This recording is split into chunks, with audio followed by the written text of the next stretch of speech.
Welcome back to Tea and Couch with Alisa, where we spill all the tea about sexuality.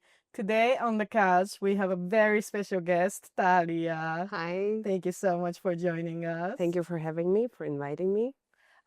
First, let's again introduce yourself and explain who you are. Yes, I'm a sex and kink coach, educator, event organizer, safe space facilitator, and professional dominatrix.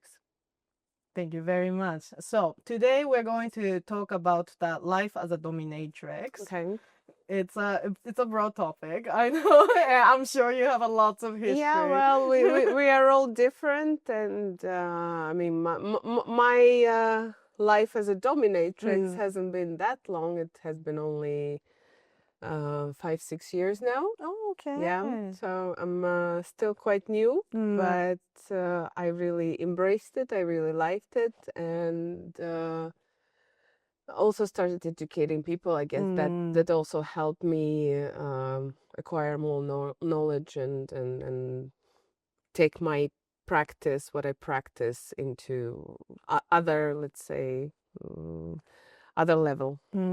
Would you share how you ended up being a dominatrix? You also mentioned you want to talk about your name. Yes, Yeah. yeah. So I kind of got into the whole BDSM actively by accident because I was at the end of my marriage, and I was going through divorce, and I was finding again my sexuality, and I was reading a lot about sex positive communities around Europe, and I'm like, I want to find these sex positive people here in Riga.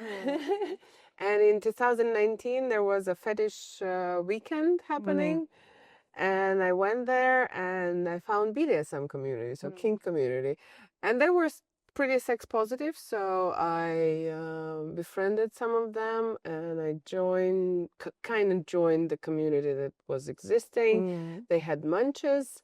There was a place, a dungeon where something happened, like small gatherings, and I just felt instantly captivated by everything. And I started going to sessions, I started going to all events, but it wasn't enough for me. So gradually, pretty quickly, I'm like, well, okay, but I miss guidance, I miss explanation, I miss education. So, like, what's what? And I just started organizing something that I wanted to attend. Okay. What was the first thing you organized? Well, first things, I feel like it was just play parties, like a girls' night or something like that. Then I started doing like small sex education gatherings, so just like for donation, like talking about sexual health or safe and pleasurable anal sex or something that I already knew as a sex educator. And yeah, gradually it just grew. But and I, at the moment after divorce, I started also dating, exploring, and understanding that actually I am a polyamorous person, because I think I always was a polyamorous person. I just didn't know that it's a thing, and that's what it was called, because I fell in love with multiple people all my life, and I felt attracted to multiple people at the same time all my life. It just always was considered like, well, if you date this person, you cannot do anything with anybody else. Like, that's that you have to break up and then do. Yeah. Otherwise, it's cheating, and cheating is bad. And so I explored polyamory after divorce, and with some of my partners, I went to sessions as a submissive to explore what I like and what I don't like. And with partners, at some point, I also switched, because I always knew I was a switch, that I enjoy both parts of the dynamic, being giver and the receiver. And I switched with one of my partners, and the way I dominated him was I dressed him up in stockings and garter belt and a dress, tied him up, spanked him a little bit, and then tied him up and fed him cakes. That was my fantasy. But the moment I put stockings on him and it was a man, I went like, okay, I like this feeling. This is something new. This feels different. And that's how I started thinking like, okay, I need to explore this like active giving side more. And I would explore practices, and then on FetLife I would post some pictures because photos and videos are way of self-expression for me, nudes as well. And people started writing to me like, can I play with you? And then as I now understand the regular crowd of submissive people who just write like, can I be your slave immediately to all the beautiful women? And I said, no. Some people I met because they were from community and played.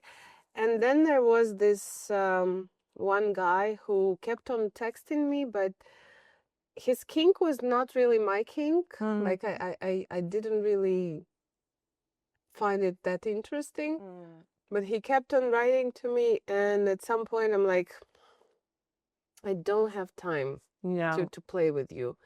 But if you pay for my time, I might. And he agreed.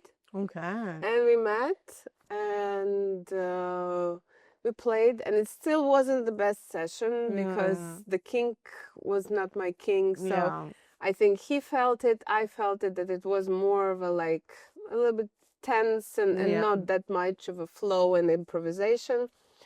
But it was my first session, and as like a commercial session.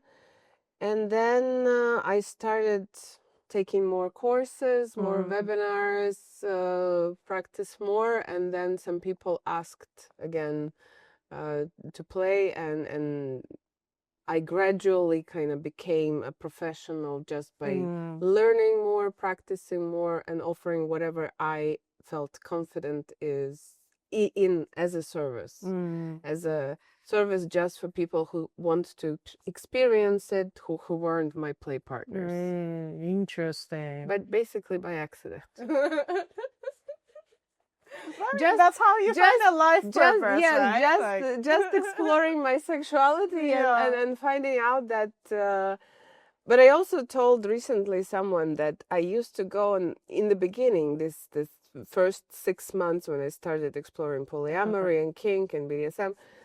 I went on dates, on play dates, and somebody would offer to tie me up or offer some impact play, and I would go, and at some of those dates I would just be like, okay, this feels weird. There should be, like more pleasure into it, like more something. And there wasn't, and the thought in my head was like, I probably can do this better. So it's with a lot of things in my life. Maybe not the better aspect of it, but it's like, I want to try this too. Yeah. Like something that is done to me. Okay. I don't necessarily feel like the whole pleasure that can be gotten from being tied up. Like another person tied me up, there was more interesting dynamic and more interesting sensations, but I feel like I can do this and I can explore this from like giving side, and I want to do this, so I'm very glad I did. Nice. And currently, what kind of session do you offer? Right now, the repertoire grew. So only domination. I'm never playing. I never offer a service of being submissive. Never have. Never will. I offer sensual domination, impact play, bondage, wax play, puppy play, pony Mm. play, sissification, mummification, like all the practice. I'm very tactile. Mm. So for me, there's always an element of psychological play and mental interaction, of course, but I'm more tactile and physical, so I like to play with people's bodies, invoke some sensations and reactions, and play with that. So it can be towards the painful spectrum if people are into that. It can be just soft and exploring the sensations, but for me it's mostly hands-on. Okay. Hands-on practices, but at the same time, if somebody wants to just come and sit in a cage and I torment them somehow, or just comment somehow, or we play on with fear of how it is to be actually locked up and abandoned. I also do that. So my favorite sessions are when people have understanding that they also want not just fetish or fantasy play out, but they want to work with their psychological state. Those are my favorites. So it's kind of like this therapy. It's not therapy, but kind of like therapy sessions when you either tap into what person fears, or you tap into their anxiety or their disconnection from the body. Like there has been multiple occasions where I teach, usually men, most of my clients are men. I teach them how to breathe, how to scream, how to curse, how to laugh. So there's a lot of restriction about emotions and feelings and expression with men. Like they are taught they have to be tough, they have to be manly, they have to suppress, they have to hold themselves together and cry again. And the way it works is, and it's oversimplification right now, but the way it works, the psyche doesn't care whether you're crying right now because somebody caned your leg and it's very intense sensation and it's painful and tears come out, or you're crying about that repressed accident where somebody bullied you when you were 15, 30 years ago, let's say. So the psyche just is this wholesome thing, but when you release, you release. So the more you can just let go, the better for the psyche, because you get this mental resource free and you can use it, this energy, for something else in your life, not suppressing, not holding it, not keeping that composure. So sometimes sessions, intense sensations in the body, this overwhelming of the nervous system, is just to get to this limit of like, I cannot hold on anymore, and I just break down, I let go, I laugh, I cry, I shake, I scream, I roar. And why it works, because if they come to me or to another dominant master, dominatrix, is that we create this safe space, and kink itself create this safe space where everybody with a weird fantasy or with a weird taste is accepted. Like, this is okay and this is okay, as long as we don't cross each other's personal boundaries or any laws. It's okay. You can just come and sit for an hour. You can come and be a puppy and we're gonna play ball, or I'm gonna throw you a stick. Or you can come and put on a dress and dance for me, or you can come and massage my feet. It's all fine. So when the person has this safe container, safe space, and somebody watching over them, I feel like it's easier to kind of be yourself, let go, be vulnerable, be in this weird state of either different role that your everyday role or just this physical state of crying and somehow unraveling.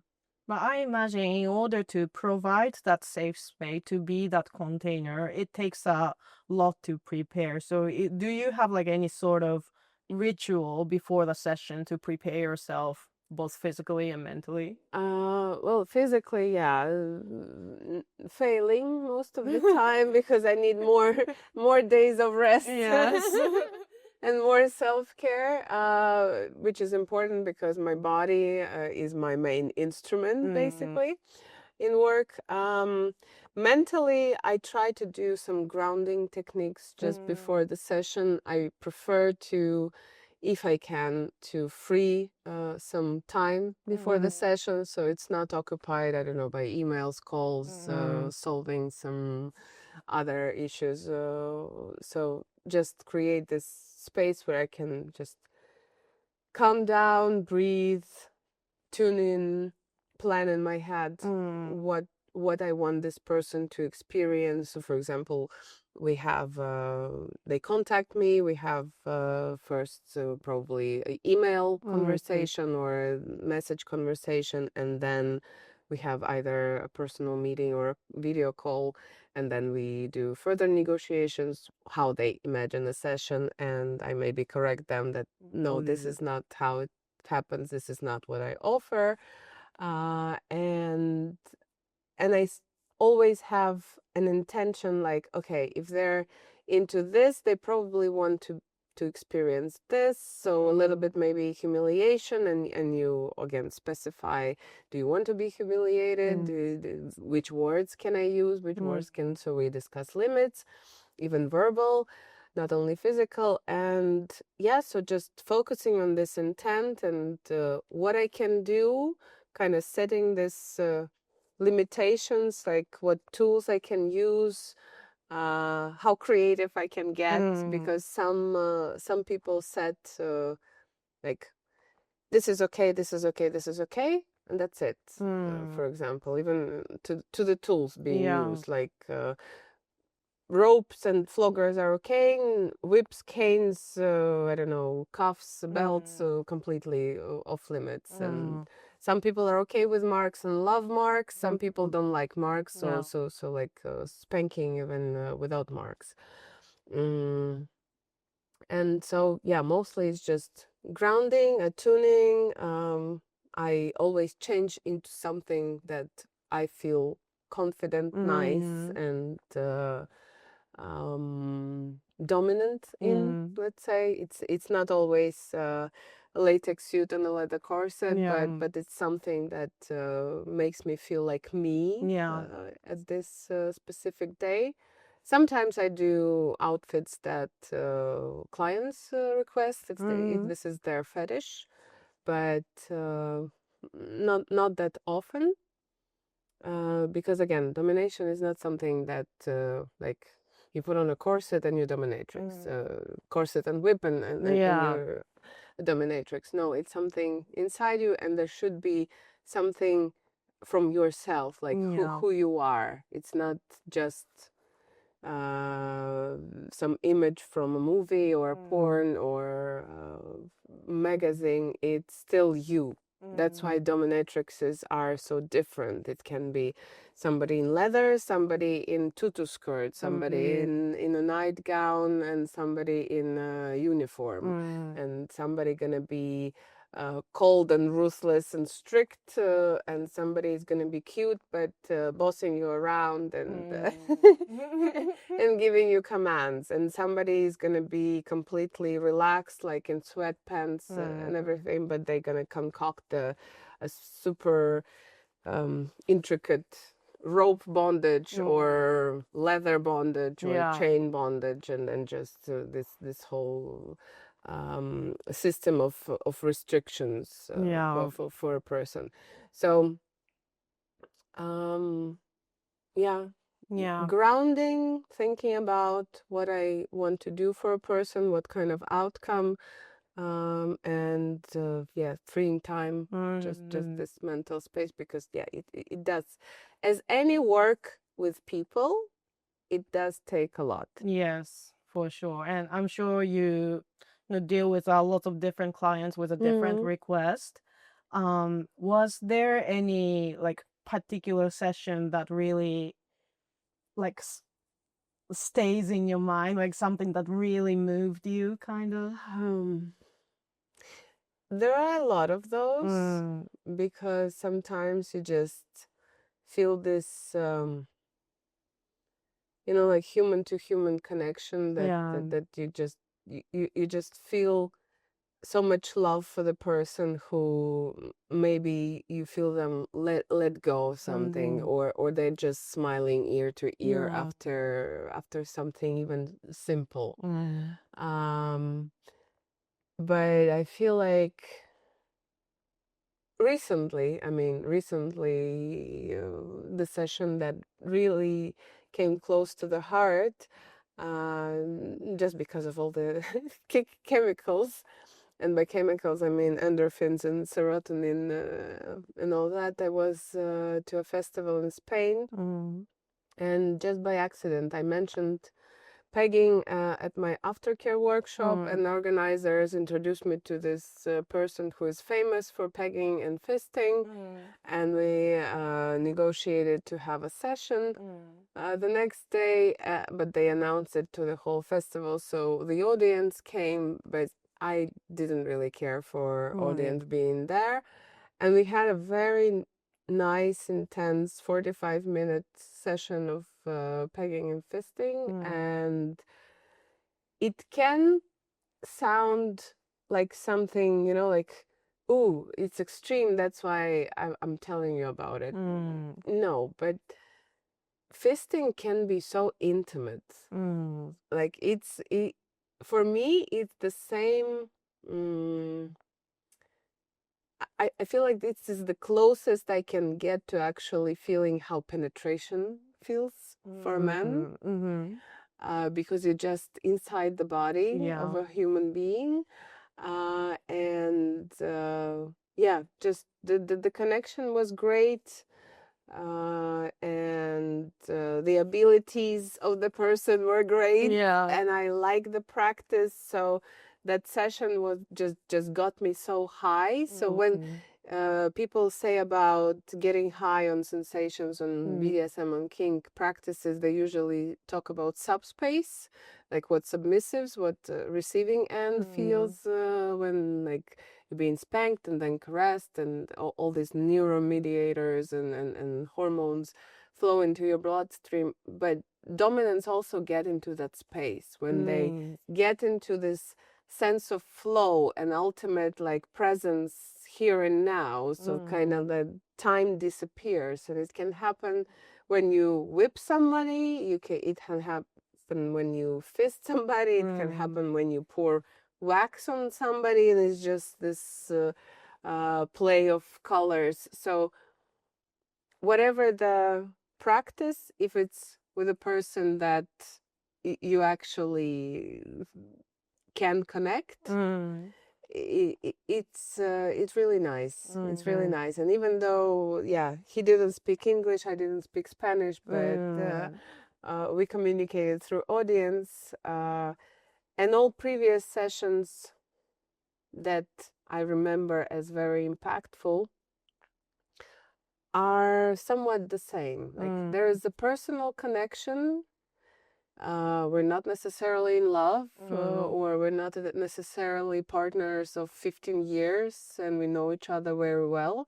But if you treat a person with respect, and if you can actually listen and pay attention, and you connect about this something physical, yes, but also mental, because it's about trust. Anything you do in BDSM is dangerous. Yeah. So you have to trust yourself, and you have to trust the person you're playing with. Yeah. That just leaves you with this very warm feeling about people in general. Yeah. People are awesome. Their bodies are awesome. Their psyche is awesome. Yeah. And if we can connect and interact on all these levels, great. Nice. I love that. But your work also have a lot of judgment around it socially. So how do you deal with those judgment day to day? I feel like I'm lucky in a way because I don't face like direct hate or judgment so much. Probably somebody is talking about me or judging me, but because I feel like I'm not doing anything wrong, I'm trying to actually do something good for the people. And I'm trying to do it as consciously and responsibly as I can. I don't. I can't tell you that I'm dealing with something. I think mostly I'm dealing with insecurities inside myself or insecurities about my future because your Instagram gets banned or your payment system gets banned because it's sexual related service. Even if you're just offering consultations, still nobody actually differentiates and it's difficult in this sense. I used to worry more because I did in parallel at some point I worked at the sex shop, did master classes, workshops there. I did sex education with youth projects, and at some point I also went as a speaker, as a trainer in schools to do sex education, not about BDSM, of course. No information about BDSM spilled there.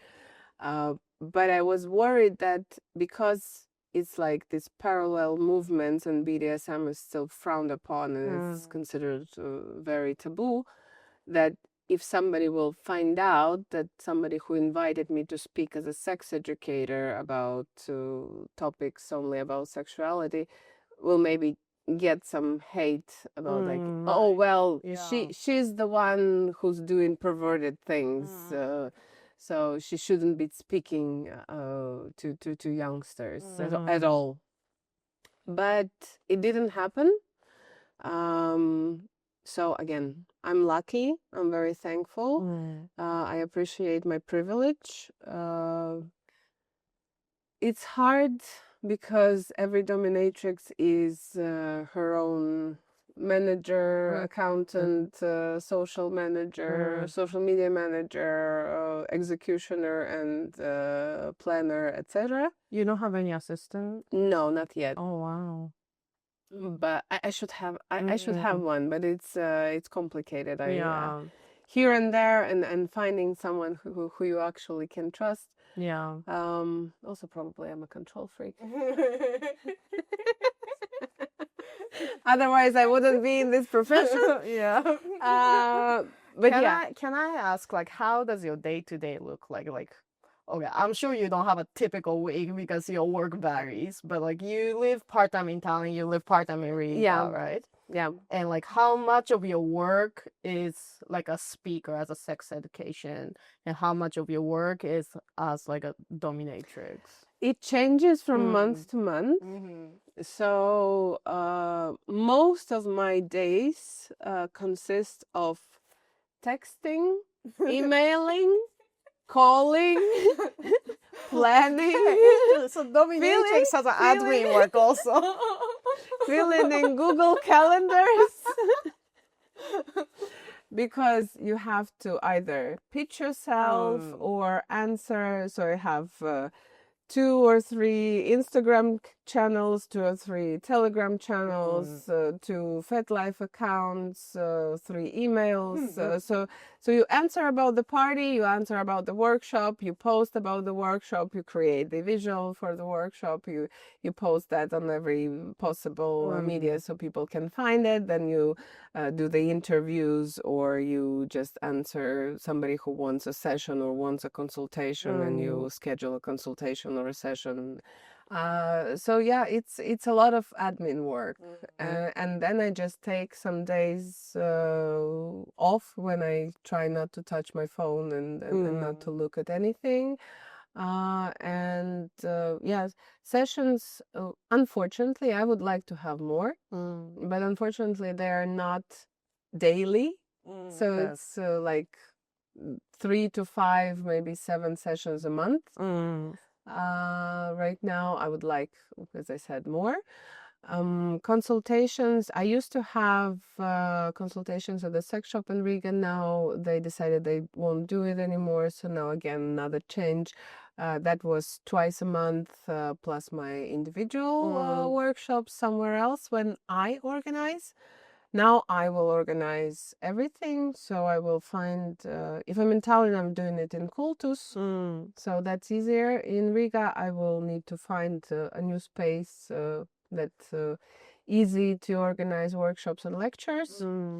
And sometimes it's just somebody calls for like we as girls want this lecture, want this training, or can you do that in that date? So it's very flowy. Yeah, which I like and hate at the same time. Because it's very hard to plan far ahead. Yeah, but at the same time, I really like being self-employed. And when I get days off or without sessions, then I cook my candles or I do other creative part of my job. So yeah, I like to be busy. And I feel like planning my social life is less developed skill than working. But also, again, I'm lucky and privileged to be able to do this work because I get to meet awesome people. I get to receive thanks from people who come to workshops. I share my knowledge. It's not everything.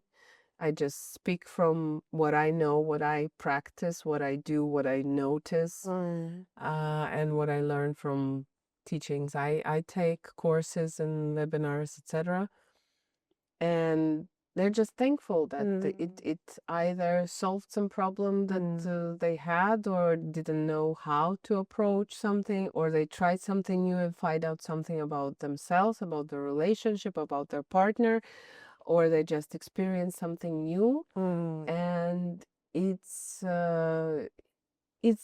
amazing feeling to provide that for people. If I can inspire someone or if I can offer some new ideas how to approach something they already done, or if I can create this safe space where they can try something else and feel something else and then go out into the world and just be more happy, more positive, more energized, less shame, less guilty, less I don't know, oppressed and it's great. Yeah. Is there any next step you have in your vision? Next step. Well,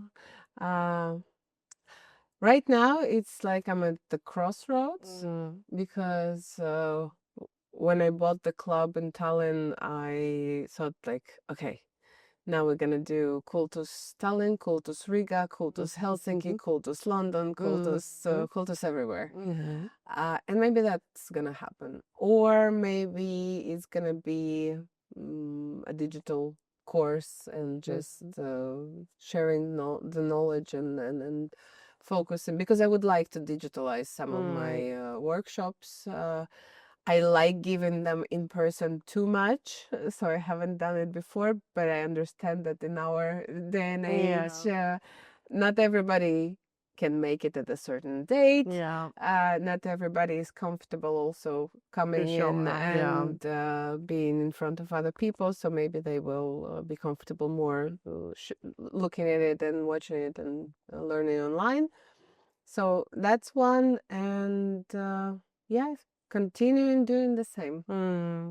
Consultations, workshops, parties, different kind of parties, looking for other DOMs, masters who also know a lot and bring their own creativity. I would like to invite them more with their workshops, with their performances. Connecting people. Yeah. Kink connecting Kink people. I'm sure you will be successful in Thank that. you. Yeah. Okay, so lastly, I want to ask, what is the tea you want to spill for your younger self about being dominatrix? Being dominatrix. I would say to my younger self that everything that makes your boyfriends, lovers, partners uncomfortable actually gonna turn into something that's gonna bring you money and feel good about yourself. So don't let go of that, because I feel a lot of women when they face some comments like, oh, you're being too intimidating, you're being too upfront, or you're being too direct, or you're being too sexual, or you're being too whatever, we feel kind of guilty, and then we try to fix ourselves and fit into another mold that it's more palatable. But don't. We shouldn't. So me being sexual, being interested in sexuality since a young age, me being direct, me wanted to talk about things, me wanted to be weird also. That's all coming out in my work as an educator and as a dominatrix in sessions, because I joke a lot, I laugh a lot, I